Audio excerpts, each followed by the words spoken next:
Doctor Sony वाग्लेले ल्याउने budget कस्तो हुन्छ, बालन शाहले ल्याउने बजेट कस्तो हुन्छ, रवि लामिछानेको नेतृत्वमा भएको पार्टीले ल्याउने बजेट कस्तो हुन्छ भने अहिलेको अर्थमन्त्री डाक्टर सोनी वाग्ले नेपालको मात्र होइन, उहाँ विश्वकै एउटा चाहिँ उत्कृष्ट अर्थविज्ञ हो। अर्थको विज्ञलाई अर्थ नपर्थका विज्ञले त्यसै चाहिँ ऱ्याङड्याङ गरेर हुन्छ।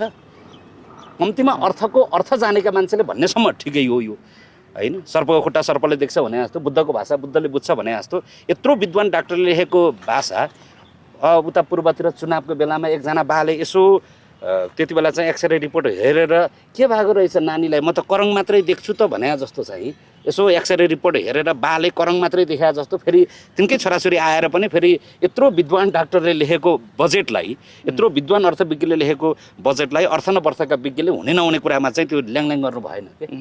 मात्रै भनेको के हो भने तर्कसङ्गत गरौँ, तर्क गरौँ, नीति तथा कार्यक्रममा केही मिलेको छैनन् भने मिलाउनतर्फ लागौँ।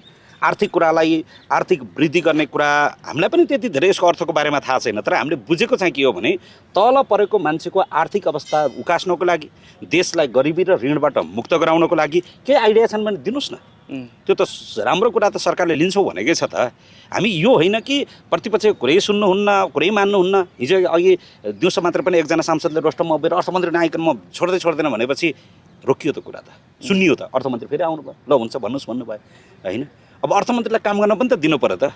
अब 10 दिन पछाडि बजेट लिएर आउनुपर्नेछ। संसारलाई हेरेको छ बजेट। डाक्टर सोनी वाग्लेले ल्याउने बजेट कस्तो हुन्छ, बालन शाहले ल्याउने बजेट कस्तो हुन्छ, रवि लामिछानेको नेतृत्वमा भएको पार्टीले ल्याउने बजेट कस्तो हुन्छ भन्ने संसारले हेरेको छ। ल्याएर यहाँ टङ्गाको टङ्गाई गर्ने, सुनाएको सुनाइ गर्ने